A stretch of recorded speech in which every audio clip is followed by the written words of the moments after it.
하겠습니다.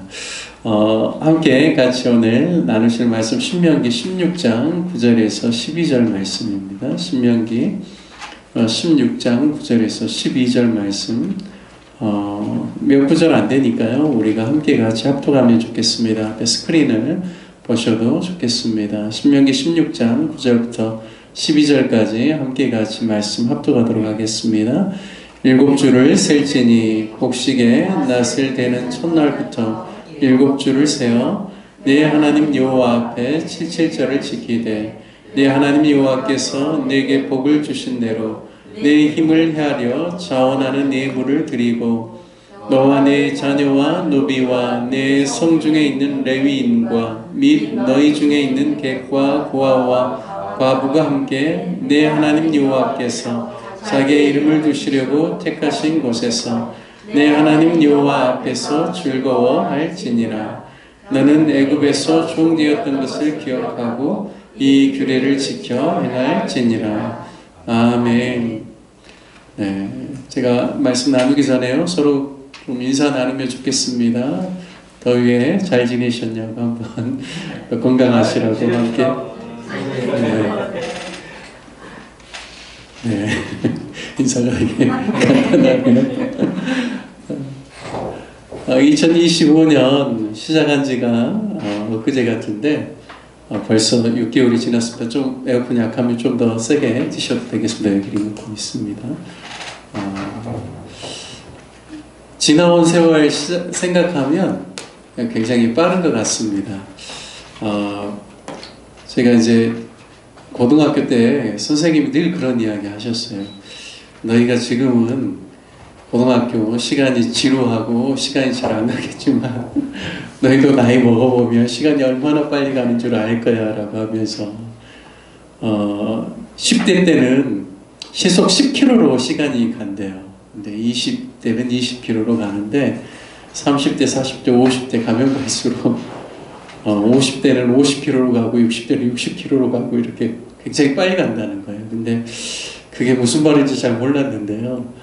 정말 시간이 갈수록 정말 인생이 빨리 가는구나 이런 생각들을 많이 하게 됩니다. 2025년 6개월이 참 빨리 갔지만 하나님께서 우리에게 은혜 주시고 인도해 주셔서 또 우리 안에 평안이 있고 또 하나님의 인도하심과 보호하심이 있는 줄 믿습니다.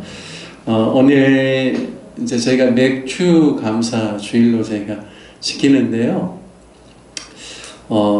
엄밀하게 따지면 구약에 나와 있는 맥주절과 지금 우리가 드리고 있는 맥주 감사주일은 조금 이렇게 시기적으로나 모든 면에 있어서 조금 안 맞는 면도 있지만 그래도 한국 교회가 이제 1950년, 60년대까지만 해도 1차 산업 중심이 컸지 않습니까? 이제 그러다 보니까 한국의 독특한 농사 환경이, 농경 환경이 이모작이에요. 보통 이제 이모작이라고 하면 두 가지의 이제 종류의 그런 곡식을 심어서 추수한다라는 뜻이거든요. 이기작은 똑같은 곡식을 1년에 2번 심을 때는 이기작이라고 하고 다른 곡식을 2번 심으면 이모작이라고 해요.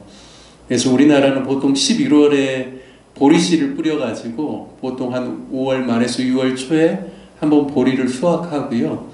그 다음에 이제 보리 수확이 끝나면 논에 물을 대가지고 빨리 로타리를 쳐서 이제 거기에 모를 이양해서 또 모내기에서 이제 벼 농사를 시작해서 10월 중순이나 하순기가 되면 또 이제 벼를 추수하게 되죠. 그래서 이모작이라는 특수한 환경 속에서 보니까 보통 추수감사주일은 10월 셋째 주나 그러면 11월 셋째 주에 주로 이제 추수감사주일의 유래도 미국의 이제 청교도들이 넘어가서 그들이 이제 그 땅에 정착해서 첫 소출과 수확을 주님께 감사하면서 이제 드리는 유래가 이제 추수감사주일이었는데 이제 그거는 당연히 한국에서도 했겠죠. 그런데 한국 상황을 보니까 6월 정도 되면 보리 추수를 하는 거예요. 그러니까 그러면 우리가 하나님께 감사절을 지켜야 되겠다 이런 마음으로 이제 성경 구약에 있는 맥주절을 유래로 해서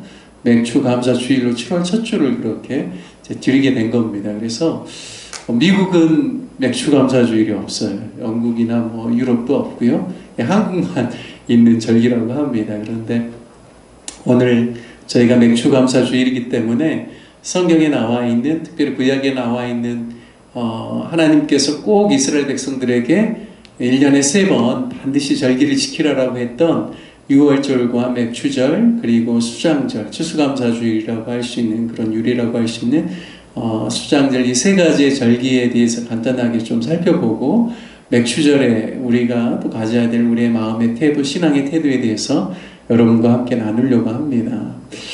출애굽기 23장 14절에 보면 하나님께서 시내산에서 율법을 쭉 말씀하시다가 새 절기에 대해서 말씀을 하셨어요.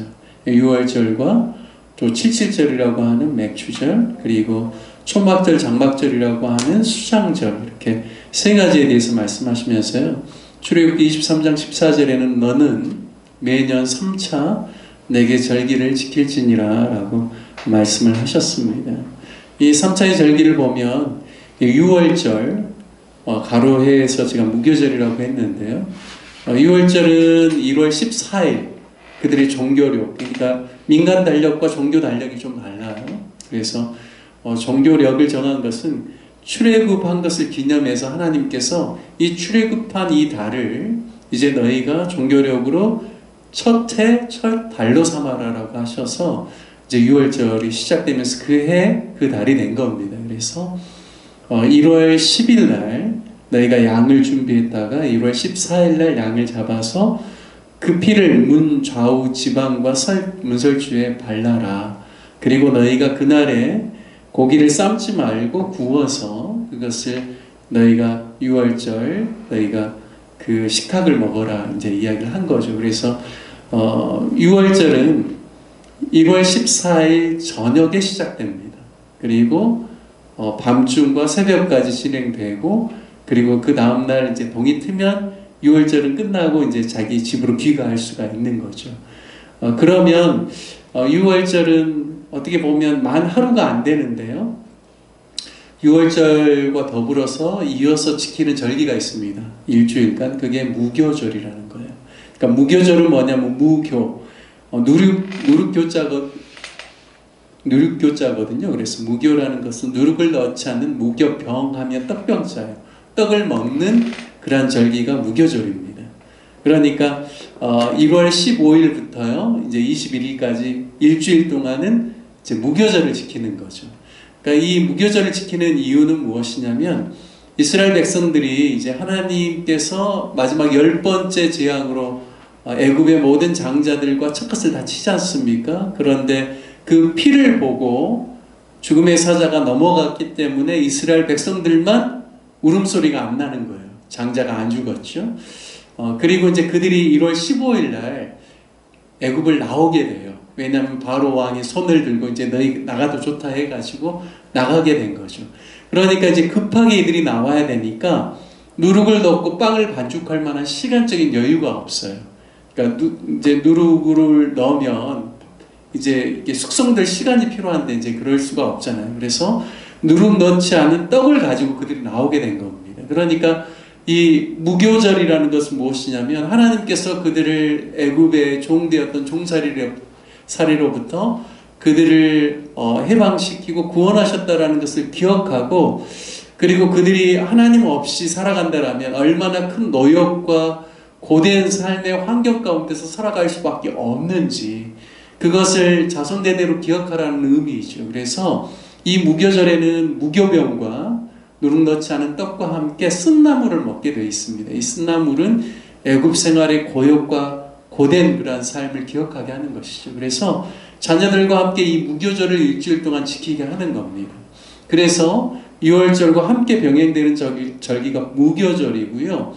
그리고 이제 우리가 그 다음에 나오는 맥추절, 칠칠절을 잘 이해하려면 한 가지 사건을 저희가 좀 알아야 됩니다. 그건 뭐냐면 무교절이 일주일 진행되는데 그 무교절에 안식일이 껴있죠. 그러면 안식일 다음 날에 무엇을 해야 되냐면 보리 추수의 이삭 첫 단을 이렇게 낫으로 빼가지고요 그걸 하나님께 가지고 와서 제사를 드려야 됩니다. 일종의 소재죠. 그걸 가리켜서 초실절이라고 해요. 그러니까 처음 하나님께 곡식의 단을 가지고 와서 드리는 절이 초실절입니다. 그러니까 이제 그들이 6월절도 날짜가 계속 보면 바뀌거든요. 근데 그 날짜가 바뀔 때 유념해야 될 거는 뭐냐면 보리의 첫 수확을 하는 그 시기에 어느 정도 맞을 수 있도록 그 6월절의 절기가 이렇게 지켜져야 되는 것이죠. 그래서 이 안식일 후 첫날에 드리는 이 초실절을 기점으로 해서 7, 7에 49, 49일 후에 50일째 이제 하나님께 절기를 지킨다라고 해서 77절이라고도 하고 맥추절이라고도 합니다. 그러니까 이 초실절이 참 중요한 것은요, 예수님께서도 안식 후 첫날에 부활하셨잖아요. 그러니까 예수님께서 부활의 이제 첫 열매가 되신 것이죠. 그래서 누구든지 예수님을 믿는 자는 예수님께서 사망 권세를 이기시고 부활하신 것처럼 우리에게도 이제 부활이 있게 되는 것인데요. 이 초실절을 중심으로 해서 49일 후 50일째 되는 이 날을 이제 맥추절이라고도 하지만 신약에서는 이 날을 가리켜서 오순절이라고 합니다. 그러니까 예수님께서 부활 후에 40여일 동안 제자들과 함께 하시다가 이제 오순절 본인은 승천하시고 오순절 때 성령님 강림하셔서 이제 성령이 임함으로 말미암아 그때부터 이제 초대 교회가 시작된 거거든요. 그래서 바로 이 초실절 후에 맞이하는 77절 맥추절은 하나님께서 주시는 놀라운 그 추수에 대한 기쁨을 가지고 주님 앞에 드리는 제사입니다. 이 시기적으로 볼 때요, 이 77절 맥추절은 보리 추수가 끝날 때입니다. 그리고 보리 추수가 끝나고 난 다음에 이어지는 게 뭐냐면 밀 추수죠. 그래서 이제 그들의 주식은 뭐냐면 보리가 아니라 밀이에요. 그러니까 이제 그들이 얼마나 기쁘겠어요. 보리 추수가 이제 끝나고 그들이 이제 더 기대하고 기다리는 밀 추수가 시작되니까요. 우리나라도 마찬가지죠.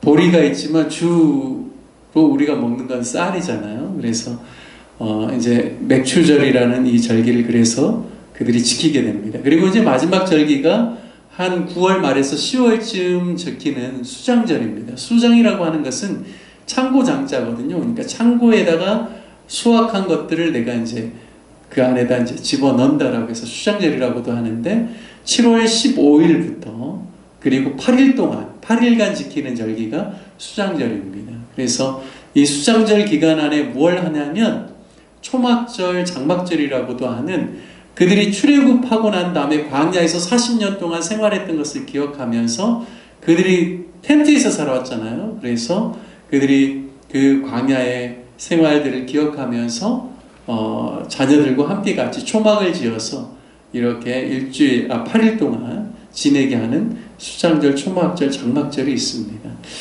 여러분과 함께 오늘은 다른 것보다는 이 맥추절에 대해서 조금 더 여러분과 함께 같이 말씀을 나누려고 합니다.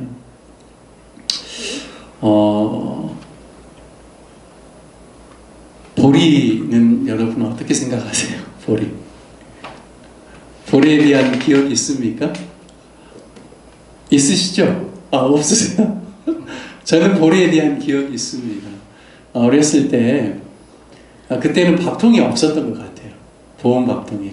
그래서 이제 이렇게 밥 같은 거 겨울에는 이렇게 어디 양품 같은데 넣어가지고 어디 이렇게 아랫목에다 이렇게 넣어놨던 기억도 나고요. 그리고 어렴풋이 나는데 여름에는 보리를 이렇게 좀 삶았는지 하여튼 쪘는지 어떻게 해가지고 어디 이렇게 구멍이 약간 뚫려 있는 바구니 같은 데다 그걸 넣어가지고 어디 이렇게 바람 잘 드는 데다가 놔뒀던 기억도 나요. 근데 이제 어렸을 때 저는 이제 1970년 중반 태생이기 때문에 보리밥을 그렇게 많이 먹진 않았어요. 근데 이제 간혹 여름철에 보리하고 쌀을 섞어가지고 이렇게 밥을 이렇게 해주었던 기억이 납니다. 그런데 이제 저희 부모님들은요 보릿고개라는 게 있었어요. 그래서 그때는 이 보리밥만 먹기도 하고 그랬던 이야기를 들었습니다. 주식은 쌀이지만 이제 보리를 먹었던 시절이 있죠. 그리고 우리나라도 보릿고기가 있었습니다. 그런데 이 이스라엘도 보면요, 이 우리나라처럼 보릿고기 같은 그런 느낌이 있어요. 왜냐하면 제가 이제 10월 정도가 수장절이라고 했지 않습니까? 이때가 이제 열매나 곡식을 다 추수가 이제 끝나는 시기예요. 그래서 그들이 겨울을 나기 위해서 이제 창고에다가 들이는 시기죠. 팔레스타인 지역, 이스라엘 지역 자체가 더운 기후이긴 하지만 거기도 겨울이 있습니다. 우기와 건기로 나누어지는데요. 이 우기철에 이제 겨울이 있는 거죠. 그래서 보통 10월까지는 가을이고요.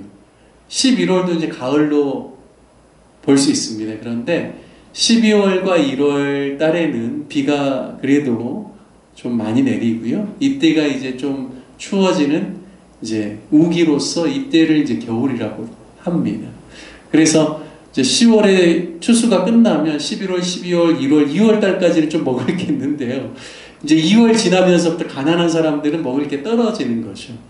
그래서 이제 3월 달 되면은 정말 이제 가난한 사람들은 먹을 것이 이렇게 많지가 않습니다. 그래서 이스라엘에서도요, 굉장히 기다리는 첫 번째 곡식이 보리에 대한 기다림이 있는 거죠. 그래서 보리가 이제 보통 추수가 이제 3월 말이나 4월 달에 되면 이제 보리로 이제 가난한 사람들은 이제 먹을 것을 대신 하게 됩니다. 그리고 이제 4월이 지나고 5월쯤 돼야 이제 미리 이제 수확되는 시기이기 때문에 가난한 사람들에게 있어서는 굉장히 보리도 중요한 곡물이라고 할 수 있습니다.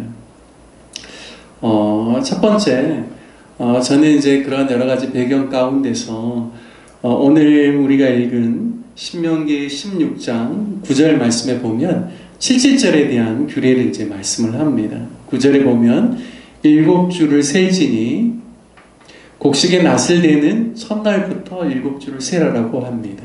그러니까 곡식의 낫을 대는 첫날이 언제냐면 그 무교절에 있는 안식 후 첫날에 드렸던 초실절을 의미합니다. 그때 이제 첫 낫을 대서 하나님께 첫 열매를 드리는데요.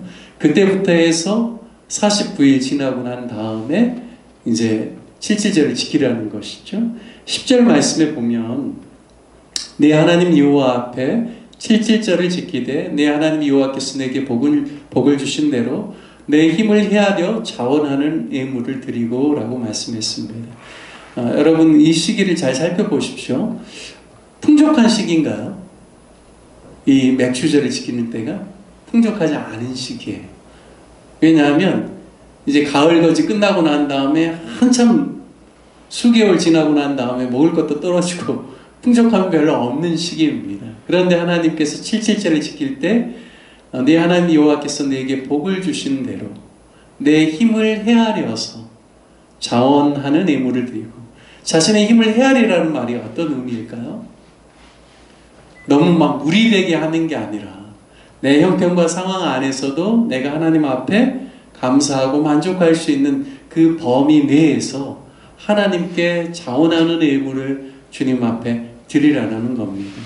그러니까 하나님께서 막 우리에게 절기를 딱 정해놓고 막 과도하게 막 너무 버겁고 힘들게 우리한테 그 절기를 지키라고 요구하는 것이 아니라 이스라엘 백성들에게 너희가 어려운 시기를 너희가 지나갔지만, 왜냐하면 이제 그러니까 보리 추수가 이제 끝나는 시점이니까요. 지나갔지만 너희가 적은 중에서도 어려운 중에서도 하나님을 기억하고 하나님께 감사하고 자원하는 예물을 드리라는 것이죠. 저는 이렇게 이스라엘 백성들에게 하나님께서 이 77절 맥추절을 통하여서 요구하는 첫 번째 하나님의 요청이라고 생각합니다. 그것은 무엇이냐면 넉넉하고 배부르고 풍족할 때만 하나님께 감사하고 하나님께 자원하는 마음으로 나와서 예물을 드리는 것이 아니라 궁핍하고 때로는 어려운 시기 가운데서도 우리가 우리 자신을 헤아려 보고 하나님 앞에서 그래도 내 마음과 정성을 드릴 수 있는 것이 무엇인지를 생각하면서 과도하지 않게 하나님께 그 감사의 마음을 가지고 나아가는 시간이 이 77절 맥추절이라는 것이죠. 우리도 마찬가지죠. 우리가 이렇게 한 해를 시작을 해서요. 한 6개월 살다 보면 많이 지치기도 합니다. 그리고 때로는 실망감이 몰려오기도 하죠. 연초에 뭔가 할 수 있을 것 같았고, 뭔가 내가 이룰 수 있을 것 같았고, 그 연초에 그런 결심들이 굉장히 높을 때는 소망과 기대감이 굉장히 컸었는데, 한 6개월 정도 지나고 막 더운 여름 이제 막 들어가면서 지치고 권고하고 이러면서 사람들의 마음이 굉장히 낙심될 수 있는 시기가 바로 이때라는 거죠. 그런데 이때도 우리가 헤아려보고 우리가 하나님 앞에서 감사해야 될 그러한 조건들이 무엇인지, 내가 하나님께 내 마음과 내 정성을 다시금 한번 점검해서 드릴 수 있는 것이 무엇인지를 좀 생각해 보면서 하나님께 내 자신을 다시 한번 드리는 그러한 시간들이 이 맥주 감사 주일이 된다라고 그렇게 생각합니다. 아마 이스라엘 백성들에게도 비슷한 환경 속에서 7.7절 맥주절을 통하여서 그들이 자원하는 마음으로 다시 한번 그들의 마음을 일으켜서 하나님 앞에 나오게끔 하는 절기가 이 7.7절 맥주절이라고 할 수 있는 것 같습니다. 그래서 첫 번째는요, 자신을 헤아려 보라. 그리고 하나님 앞에 자원하는 마음으로 나오라. 이게 이제 7.7절을 통하여서 하나님께서 주시는 첫 번째 메시지라는 겁니다. 두 번째는요, 자신과 가족과 이웃을 돌보라는 것인데요.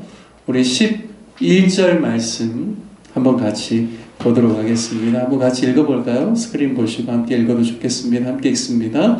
너와 내 자녀와 노비와 내 성중에 있는 레위인과 및 너희 중에 있는 객과 고아와 과부가 함께 내 하나님 여호와께서 자기의 이름을 두시려고 택하신 곳에서 내 하나님 여호와 앞에서 즐거워할지니라. 아멘. 물론 이제 세 절기 다 이제 공통점이 있어요. 그건 뭐냐면 하나님께서 지정하신 그 장소에 너희가 함께 같이 나와서 하나님을 제사하고 하나님 예배하고, 특별히 너희가 나올 때 혼자 나오지 말고 레위인들과 함께 나오고, 또 기업이 없는 객이나 고아와 나부를 챙기라는 것은 어떻게 보면 이제 공통되기도 하거든요. 그런데 오늘 이 11절 말씀을 통하여서 7.7절을 지킬 때 그들이 풍족하고 넉넉하지는 않지만 그러한 상황 속에서도 먼저는 자신을 챙기라는 거죠. 그리고 내 자녀를 챙기라는 거죠. 그리고 너와 함께 지내고 있는 내 집안에 머무는 노비, 종도 챙기라는 거죠. 뿐만 아니라 내 성중에 있는 레위인, 이제 제사와 율법에 대한 것들을 가르쳐주는 레위인들, 기업 없는 사람이죠. 하지만 또 객과 고아와 과부까지, 객이 없는 사람, 돌봄이 필요한 사람들 다 챙겨서 하나님께 나와서 함께 같이 즐거워하고 함께 같이 그 제사의 그 제물을 이제 함께 같이 화목제물 같은 경우에는 서로 다 같이 나눠서 먹을 수가 있거든요. 그래서 그러한 것을 함께 챙기라는 겁니다. 제가 이게 말씀을 준비하면서 그런 생각 해봤어요. 나는 이렇게 뭔가 중요한 절기 때 좀 가족들을 챙긴 적이 있는가 이렇게 좀 생각을 해봤거든요. 우리가 이제 보통 언제는 챙기냐면 성탄절에는 많이 챙겨요. 특별히 어린 자녀를 둘 경우에는 부모가 더 챙깁니다. 그거는 아마 산타클로스 때문에 그런 것 같아요. 산타클로스는 우리 성경과 아무 관련이 없거든요. 그런데 굴뚝 타고 와가지고 선물을 놓고 간다. 이들의 어떤 동심 때문에 부모가 그래도 조금이라도 아이들의 그러한 순진한 마음을 뭔가 좀 성탄의 의미 있는 메시지를 통하여서 선물을 주고자 이제 그렇게 하죠. 그래서 보통 이제 부모님들이 성탄 선물 준비해서 아이들에게 나눠주기도 하는데요. 산타클로스 때문이 아니라 저는 주님께서 태어나신 날에 성도님들이 가난하고 소외된 사람들에게 선물도 하고 또 자녀들에게 선물하는 거 너무 좋은 그러한 풍습이라고 생각을 합니다. 그래서 특별히 성탄 때 이렇게 어려운 사람들 교회가 찾아가서 선물도 주고 또 지역 주민들을 위해서 애쓰고 수고하시는 그러한 분들을 위해서 따뜻한 장갑이나 양말이나 네이나 이런 것들 선물하는 것도 참 의미 있는 것 같아요. 그런데 맥주 감사주일 뭐 이럴 때 우리가 누구를 챙기거나 선물한 거는 거의 없었던 것 같아요. 근데 제가 이 말씀을 묵상하면서요, 그래 한번 우리 식구들 여기 보니까 너와 네 자녀 이렇게 다 나와 있는데 한번 챙겨보면 좋겠다 생각을 가지고 이렇게 뭐가 이렇게 넉넉하게 있는 건 아니지만 요즘은 너무 세상이 좋잖아요. SNS 통해서 뭐 선물하기도 할 수 있고 이래서 제가 이제 제 아내한테도 아주 부담 안 되는 아주 적은 금액을 한번 보내봤어요. 그리고 우리 큰애 작은애한테도 아주 작은 금액이지만 더위에 고생한다라고 보내봤어요. 너무 좋아하더라고요. 왜냐하면 이 여름철이 되게 힘들잖아요. 그리고 또 지치기도 하고 또 뭐 물질적으로도 그렇게 풍성한 해는 아니지 않습니까? 보통 용돈이 언제 많이 들어오냐면 연말 연초에 많이 들어오죠. 그런데 제가 이제 조금이라도 이렇게 챙겨보니까 너무들 좋아하는 거예요. 참 제가 이 맥주절에 대해서 이렇게 좀 이렇게 묵상하고 말씀을 준비하면서 그래 어쩌면 더운 여름이 들어가는 이 시기에 우리가 하나님 앞에 지난 6개월을 감사하고 또 하나님께 자원하는 마음으로 예물을 드리고 하나님을 기쁘시게 하는 맥주 감사주의 이 절기를 의미 있게 시키는 건 너무 중요하지만 우리가 또 챙겨야 될 사람들을 좀 챙기고 돌아보는 것도 우리에게 있어서는 꼭 필요한 그러한 의미다라는 생각들을 하게 되었습니다. 저와 여러분이 뭐 우리가 지금 보리농사 짓는 건 아니잖아요. 원래 한국에서 시작될 때 맥주 감사주일은 보리 추수가 끝나고 난 다음에 하나님께 귀한 예물을 주님께 드리고자 저희가 이제 했던 것인데 지금까지 전통적으로 쭉 남아서 지키지만 우리가 보리 때문에 하는 건 아니지만 우리가 지난 6개월을 기억하고 돌아보면서 하나님의 은혜에 감사할 뿐만 아니라 또 헤아려 볼 수 있는 시기가 되었으면 좋겠어요.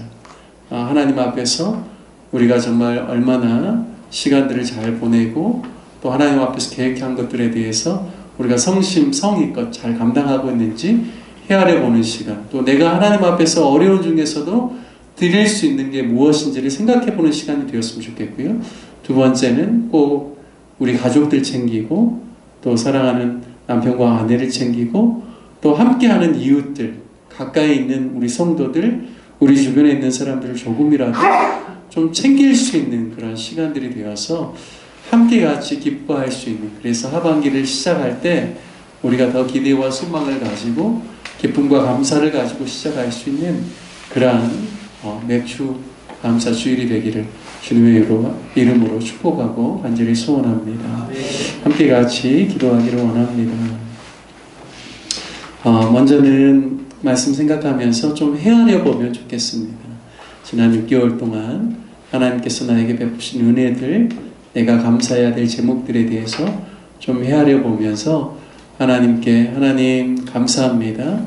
또 뿐만 아니라 또 새로운 추수를 그들이 기대했던 것처럼 하나님 우리도 하반기에 있을 하나님의 역사를 더욱 기대합니다라고 같이 기도하고 또 제가 돌보고 챙겨야 될 사람들을 더 많이 챙기고 축복할 수 있는 또 귀한 한 주가 될 수 있도록 인도해 주시라고 우리 함께 같이 기도하고 제가 기도하고 축도로 이를 배우에 마치도록 하겠습니다. 함께 기도하겠습니다. 하나님 아버지